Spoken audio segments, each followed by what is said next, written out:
Welcome to another daily writing motivation stream. I'm Kaufman, and I'm here to help you with hopefully getting some writing done. Today is episode 248, day 254 of consecutive writing live stream. What we're going to do today, I'm going to hop into a free write, once again, keeping it super casual. I am almost at the end of Act 1 for my story, Last Scarecrow. I encourage you, come join me if you need to get some writing done on your end, whether you're brainstorming, writing, or editing. That's all part of the process. Come join us because we're going to be writing right now. All right. And if you want to hop into the comments, feel free to join us. I would love to hear, how's the writing going for you today? Are you able to make any progress? Hopefully, maybe a little coffee has helped to get the creative juices flowing.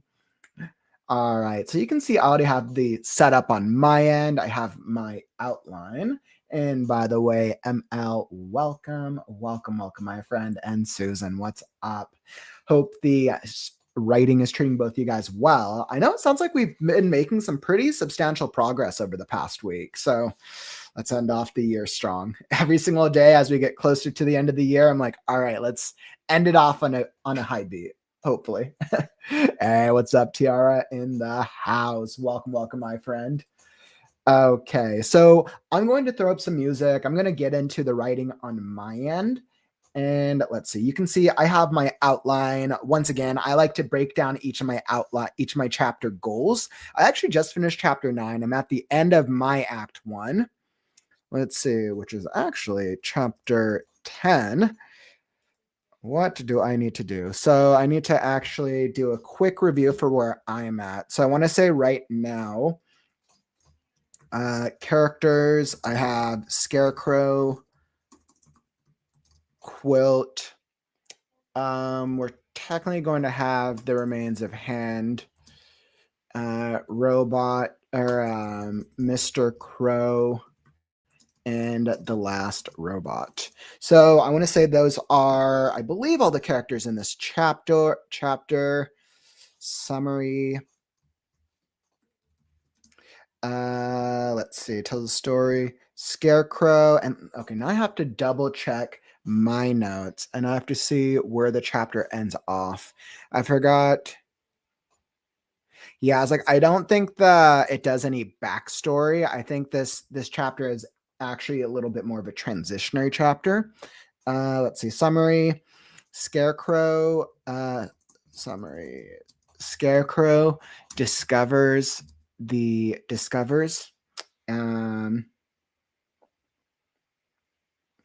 Scarecrow discovers the source of the Tin Wizard. Let's see, and I think that's really it. Scarecrow discovers the source of the Tin Wizard.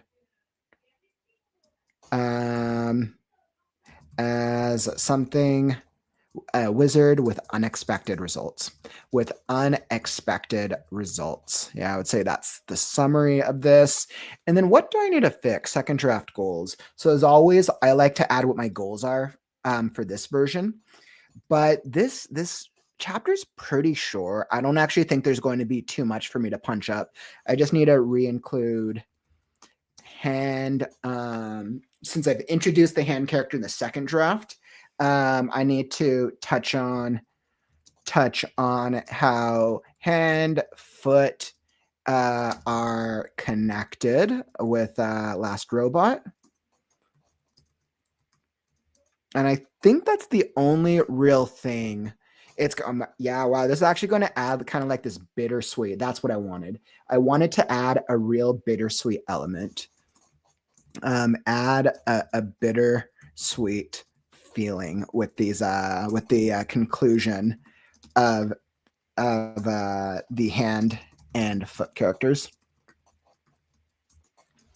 Yeah, and that's really what it is. Because so I think I think this is what the goal is of this chapter. This chapter is now kind of a bittersweet tie-off to these characters who were introduced very briefly, Hand and Foot.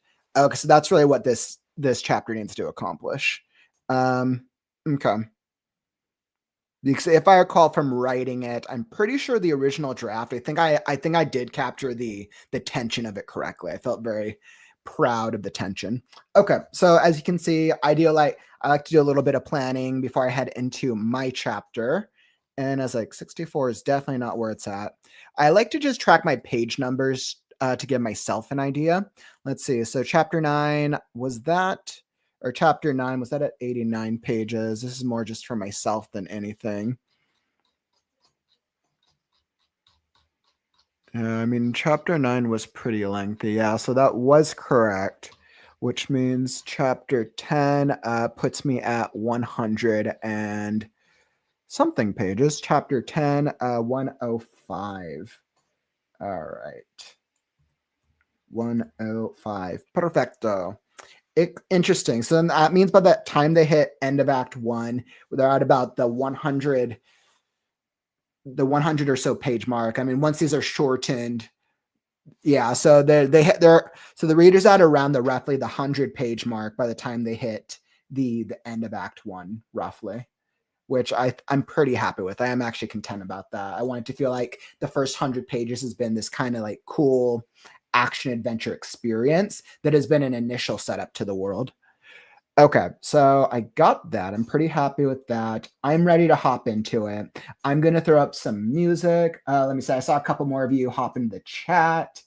And what's up, Marcella? Hey, Jared. Great to see you feeling better as Christmas is upon us. I've been writing a lot for my second book, a bilingual Christmas graphic novel about Quebecois. I was like, how do I pronounce that? Quebecois, Barbie-like doll.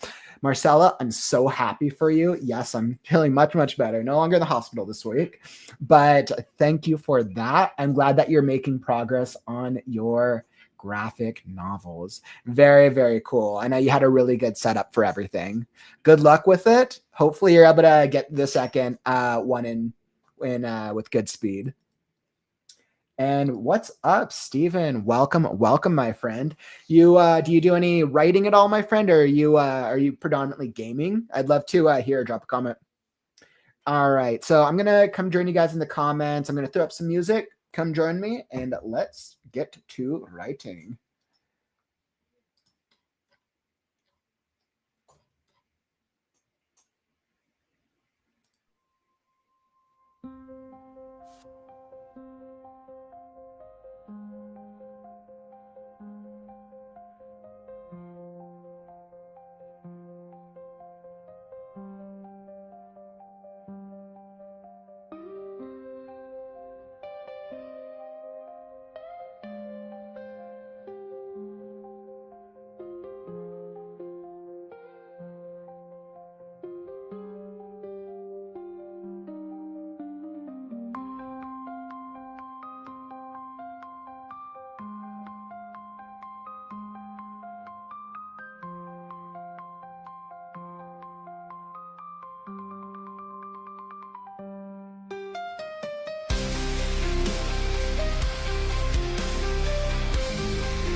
All right, my friends, quick little pause. I know I'm not streaming super long today, but I wanted to do a quick call out. So hopefully you're able to get a little work done yourself right now.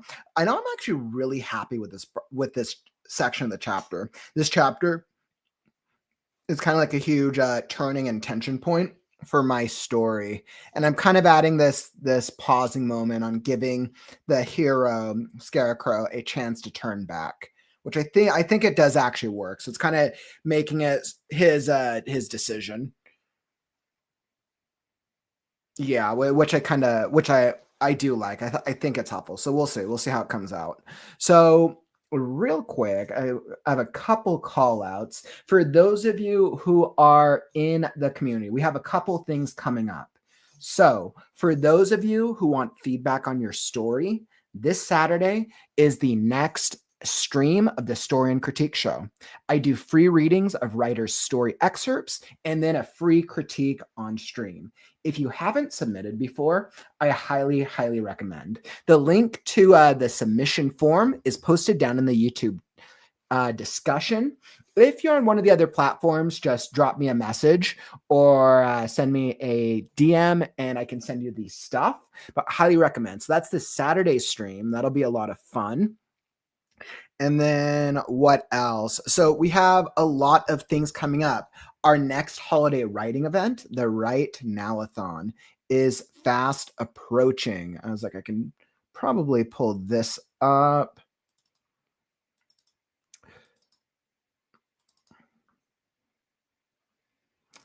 Yeah, so our next holiday writing event, the WriteNow-a-thon, is right around the corner. Next weekend, we're hosting over 80 events for this writing festival. We're going to be celebrating the art of writing, all of our progress with the Right Now community, and much more. If you want to be involved, we're going to be celebrating any books that authors have published in the community. We're going to be having things between discussions, we have author interviews, we have presentations, we have writing games. We have so much. If you want to be alerted to more updates and announcements, we're actually revealing all of our guest speakers over the next 7 days. So I'm doing it on socials. You can, of course, follow me on any of the socials at Kaufman Right Now, or come join us in the Discord. It's linked down in the YouTube description where I'll be posting updates there as well. Something cool that I'm doing for the community, I'm putting together a little Right Now video. If you want to help out, something that I'm looking for is I want to put together 3-second clips of writers in the community just saying right now. I was like, I should probably post that. That would actually be pretty helpful. Let's see, where did it go? Pew, pew. So everyone, perfect. Yep. So I'm making an end of year video. I'll post this here. So I'm making an end of year video. I would love for all of you to be involved. Let me post it here. I'll type it as right now, 3-second video submission form. Perp, just post that in the chat. But if you want to be involved, all I need is you just got to film 3 seconds, horizontal video. Make sure it's horizontal so we can have them all the same frame or the same orientation. And then submit it to that form. It's just a 3-second clip of you saying right now to the camera. I'm going to piece all of them together and it's going to look super cool. So that's the thing that I personally need help with that I'm going to be putting together for as part of a greater video compilation for the Right Now-a-thon. Would love your help with it. There are so many things to be involved with, so many things to do, whether you're looking for writing motivation or you just want to go network with other writers, so much going on. So definitely make sure you're following us. Drop a question or drop a comment if you have any questions. And yeah, I'm really looking forward to it. So that's what I got for the Right Now-a-thon. Wanted to make sure I did a quick announcement for that during our writing break. Okay, so with that, that's all that I got for the Right Now-a-thon. I'm going to go a couple more minutes. I want to make a little bit more progress on this before I call it.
All right. That was a good moment. That was a really good moment. I like where that beat ended. Originally, I had Scarecrow entering the area to the Tin Wizard, which is where he's been traveling to for the past couple chapters. Originally, I had him just go through the door, but this time, since in the second draft, I kind of clarified, made the Tin Wizard arc a little bit more of a go find this character who has the answers arc. Um, and then in the original draft, the Tin Wizard didn't speak to him. So I added that there's kind of like this mind telepathy thing going on. And I think I played into that a little bit to add tension to this moment. And I think it clarifies why Scarecrow still decides to move forward.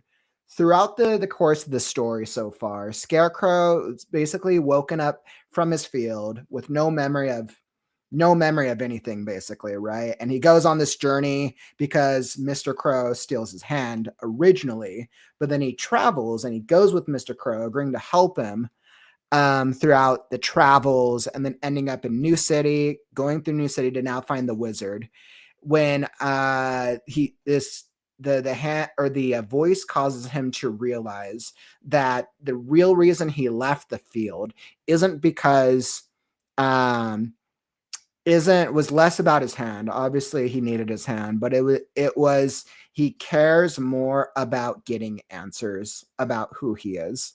And I think this is actually very important because I think this is going to be I think this sets a good early precedence for his character journey. In the original version, Scarecrow is called upon this journey, which we're going to embark in on Act 2 with the whole Last Demon arc. And he embarks on it because he's asked to, because there's no one else. And I think what I'm layering on this time is that part of the reason Scarecrow is going on this journey is because he needs to understand himself. And he's realized that just through the course of traveling, that he's remembering more about himself, which would not have happened if he had just stayed in his field. And I think that's very, very important for his character arc, which I don't know. I don't think it was clear enough in the rough draft. So I'm so happy with how this came out. Very, very happy. Oh, man, love it. So clearly doing some good stuff today. Kaufman, what is the age range you're targeting TLS towards? I meant to ask for months, but kept forgetting to ask. So ML, that's a really great question. TLS is like, it's definitely, I wouldn't say it's young adult. I definitely wouldn't say it's young adult.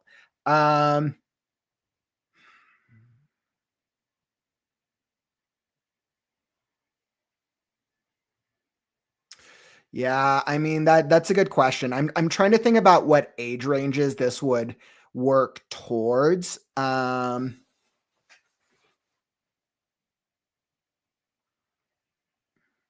I mean, in honesty, actually, I think the Scarecrow could actually hit a couple age categories. I think it could target a young adult as an underlying, but I think it's going to be a little bit more general for more of a general fantasy audience. I think anyone ages 16 through 50s will enjoy it if they enjoy dark fantasy worlds and action adventures. So I think that's actually a really great way for me to word it. I'd actually come up and like I'd love your feedback on this. I'd come up with where was it? I'd come up with a little pitch on why people would enjoy Scarecrow. I just have to remember where I put it.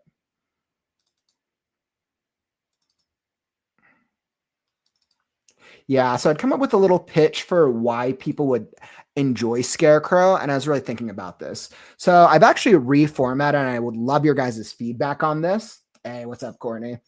So I'd love your feedback on this. So I redid the blurb a little bit. I know I haven't touched on the blurb in a few months, and then I also targeted the reader. So right now the blurb reads, awoken to a world threatened by the nothingness, a scarecrow navigates ruins, fragments of tech, and his beloved creator's remains, while nature's elemental magics lay waste. Along the way, he encounters the eccentric Mr. Crow, a pixie who can't fly, and a grizzly on a quest for true love, as they survive against animals, creatures, and beasts who are losing their memories to time. Will Scarecrow and his allies regain what was lost before the first demon calls upon the nothingness to finish off the Lands of the Last once and for all? We're losing their memories too. I'm going to put the nothingness. I think that calls out the nothingness 3 times. So I'll say, I think I like that one. I think I like it. Yeah, I think I like this one. I call out to the nothingness 3 times. So I do like that. I keep playing around with it. You know, the blurb comes back and forth. Hey, what's up, Jenny? Welcome, my friend. And then Emma, I'd love your feedback on this. So I asked myself what will reader get out of reading this novel? What happens when you forget you're the last of your kind? The Last Scarecrow is a dark fantasy action adventure that unfolds in an era when the world has been destroyed by magic. Humanity is no more. The first story follows Scarecrow across a bleak post-apocalyptic landscape where many of the surviving animals, creatures, and beasts are the last of their species. Experience new twists on an elemental, light, and chaos magic system. Expect mind-controlling plants worshipping the moon, a foxy abomination with experiments gone wrong, tribes warring for illusions magic, winter's fire, shadows love, dragon's kin, fairies tales, lore, nothingness, and a demon at the center of it all. This is the beginning of a dark, twisted tale that will challenge your beliefs, foreshadow your expectations, and take you on an unforgettable journey through magic, space, and time. So that's kind of like my like what will readers get out of it. I asked myself what type of readers would enjoy this novel the most. The Last Scarecrow, a Dawn of Magic series, is for readers who enjoy vast fantasy worlds with dark undertones and foreshadowing story elements on every page. The Lands of the Last is a dark fantasy world. There are genre elements of action and adventure, science fiction, post-apocalypse, and folktale. Some of the major themes explored are magic and its consequences, identity and self-discovery, trauma and healing, resistance against hopelessness, environmental and ecological extremes, survival of the fittest, grief and loss, and kindness versus hate. There are never before seen twists on fantasy and folktale characters, cultures, and beliefs. So I think that's like when you asked ML who this is for, I think Scarecrow is in a position to target actually a wide age range. Um because I think it could work. I think a young adult reader could enjoy this. I think while there's dark undertones of it, I don't think it's so dark that it's horror vibe. But I think it does enough that pushes the near boundary of it. But I think also an adult fantasy reader can enjoy it as well. And I'm layering on so much foreshadowing throughout the story that I want it to be a rereadable experience. So that way somebody will get to the end and they'll be like, wait, I feel like I missed certain things, not because they weren't there, but because there was such a level of detail of foreshadowing throughout the story.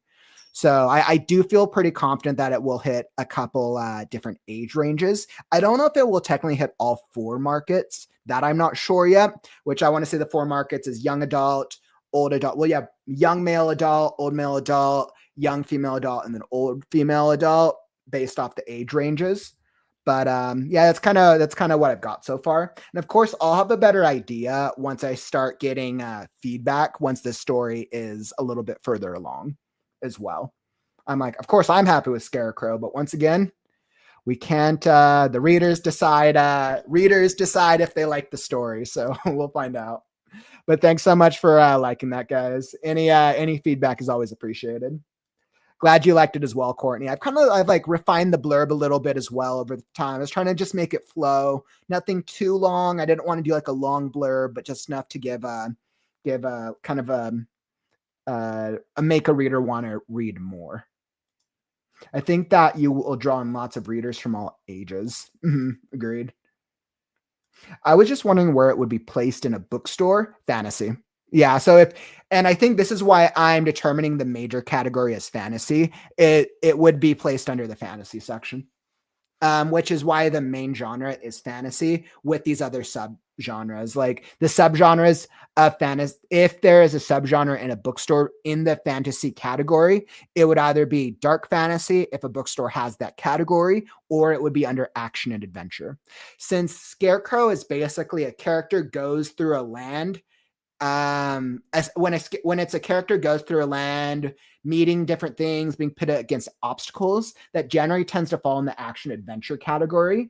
But because this world is relatively dark, you guys know, like Scarecrow, it is not easy for Scarecrow. That's why it definitely falls into the dark fantasy world, but it's not enough for it to be post-apocalyptic. There's folktale elements, but it's not enough to be in fairy tale. So that's why there's elements, like there's science fiction elements, but it's not enough for it to be in that categorization.